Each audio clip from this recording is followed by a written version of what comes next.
Now with Udit Kumar Singh, CEO ACG Inspections. Udit, pleasure to meet you. Pleasure's mine, Rahul. Just for our viewers, explain to us what it is that your company does. As in this, it's not just inspections because obviously it covers a gamut of many other aspects as well. Absolutely. Talk to me a little bit about that. So, peeping in the history, Inspection is a decade-old company. So it's one of the youngest childs of ACG. If you look at the the backing of ACG and how big this conglomerate is. Inspection being the newest, the identity of Inspection was all about doing quality tests on every stage of the process, whether it is on the process side of your batch formulation, or whether it is on the packaging side, or on the secondary packaging side. Inspection stood out to be of paramount importance, and that was the genesis of why Inspection came to existence. The focus became more on the secondary packaging side as the regulatories came to existence. So if you talk of DSCSA, which is the American regulations of traceability of your finished products across the supply chain, right? Or if you talk of UFMD and multiple other regulations, if I'm not wrong, about 28 countries from since then have come up with their own supply chain traceability regulations, right? And that has given us a new segment to explore and offer as solutions to our customer as a turnkey solution. Okay. So, in a nutshell, ACG Inspection, being a quality inspection company with its optical inspection or non-optical in terms of IR and other technologies, have also been instrumental in building softwares from your packaging line levels to your enterprise and your outbound, inbound transactions for the customers. And in all of this, does sustainability and recyclability play a large role within ACG and the way that they go about structuring their business? Oh, you nailed it, because inspections we are driven to meet the sustainability requirements of every customer. Okay. As a matter of fact, ACG Inspections and ACG as a whole is taking the pledge to be carbon neutral. We'll soon be releasing our plans on carbon neutrality. Oh, that's nice. Yeah. And ACG Inspections will be the first one, being the youngest, if you would, right? Will be the first one to be carbon neutral in that sense. Right. So while we are practicing it, we are also taking our software to the step forward, where we will be able to offer the Scope 1 and Scope 2 criteria is coming directly out of our machines and feeding into the customer systems. And on our enterprise level as well, we'll be able to offer software where they can measure the carbon emissions and the CFC emissions, and offer solutions on how they can offset and be sustainable in the long run, meet their plan, so to speak. Do you have a target in mind, or which is set in stone perhaps within ACG as to carbon neutrality or zero carbon? At ACG Inspections, our target is 2030. Okay. And as ACG moves forward, I think the adoption will happen. As a matter of fact, ACG Capsules, the biggest, the parent, is zero discharge and more than 80% carbon neutral in two of its biggest facilities. Okay. And the plan is going forward to make the entire capsules, films and foils, engineering division, inspection division, of course, to be carbon neutral as well. And in all of this, obviously, because technology plays a large role, not just when it comes to machinery and equipment, but we were just talking about software, for example.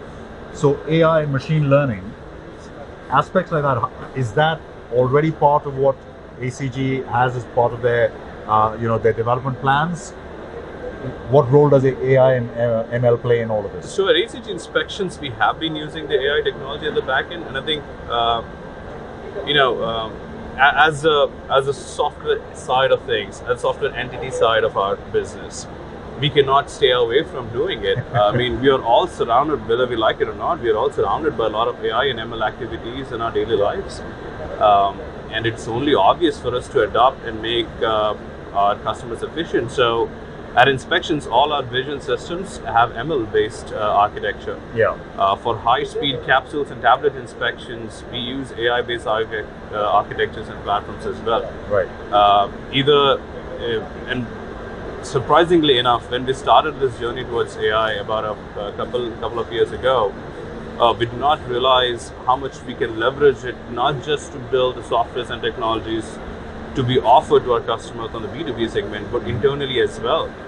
So a lot of our marketing stuff, a lot of our data collection from the ground uses AI and ML technologies to understand who is trying to connect with us. So it's permeating through the organization. Obviously, it will take time. Absolutely. But is it?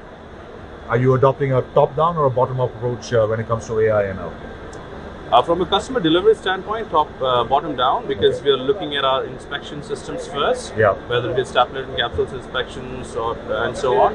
And we are to the point we are using it on the clouds as well, in our cloud platform as well. From an organizational standpoint, it's top down because it has to be driven for people to be more efficient. So we started with our marketing, we started with our CRM, and then we are going into our training programs. We are going into our strategic vision to say how can we leverage AI to have a highest level strategy in the organization, and then probably piece it down where you don't actually have to be dependent upon reports and so on. At Capsules, they have started using AI to also identify the raw material sources. So when you get and I think how that can also be used for our customers, and we are working on this very actively to say how do we de-risk the availabilities of API and the sources that they come from, and inbuild that AI capability in the offering that we have in the cloud. So it enables that forward and backward integration for the customers. While we are prominently there on the backward side of things, on the end level, secondary packaging, warehouse management, and supply chain traceability, we are looking to see how our technology can be leveraged for the front end integration as well. We have this machine here, which has been, I suppose, one night you just had this dream where you conceived this machine, and it's now here for everybody to see. So can you just take us through it and talk to us about this? Certainly. This is more of a regulatory driven machine, and I think a lot of credit goes to the entire team in helping us build it out. And we have multiple versions of it coming out based on speed and capability. I guess this is a relatively small machine. There must be much larger versions of this? Initially, there were larger versions of this, but we're going to be releasing a slightly more smaller version of it soon as well. So actually, it's the other way around. So the production capability will still be that of a large machine, but it's just been small footprint. Oh, superb! Small footprint, high speed, and efficient. So when you talk about high speed, what's the capacity of the machine? So today we have capability of going to 300 parts per minute on this machine. We are adding up much more capability and versatility in terms of the different sizes of cartons and the packages that it can handle.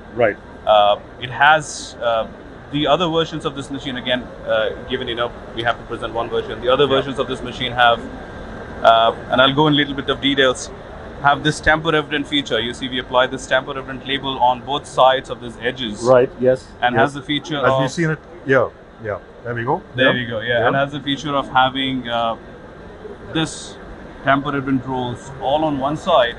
And this way, operator does not have to be operating from both the sides. They can just change it on one side and have this available on both the sides. So it's basically, right now, the machine can be positioned in the middle of the room.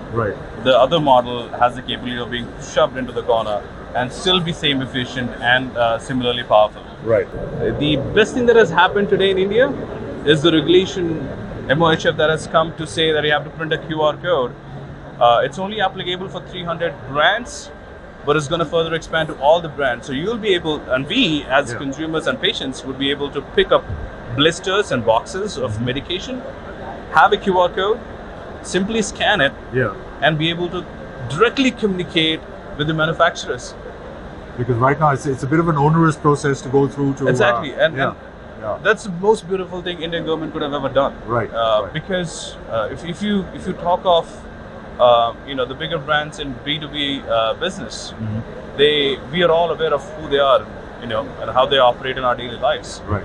But it's very hard for consumers to say that, this X medicine came from Dr. Reddy's, or came from Alkem, or came from Aurobindo. It's not that people are not that connected to the brands. People are not able to relate their feedback to the brands. I would love for government to push the envelope far enough. I know it's going to be difficult for our manufacturers friends, but the amount of visibility that it gives Yeah. to a day-to-day patient, to a day-to-day hospital, to a day-to-day doctor, to a day-to-day consumer is immense. And I think if it gets adopted to more and more brands, I think it'll only encourage and show the capability of India. So this is your first time at Pharma Pro and Pack. What do you aim to achieve here? Look, personally, I feel like home. Oh, because you're back. Yeah. And growing up, I learned Telugu, so I can Really? also speak the local language. Yeah, So yeah. personally, I'm excited about this. Yeah. And as of this morning, we also started our ACG inspection office in Hyderabad. Well, congratulations on that. Thank you. Yeah. So first time with Pro and Pack. I have visited this exhibition before, just walking in and meeting some other industrial friends. Right.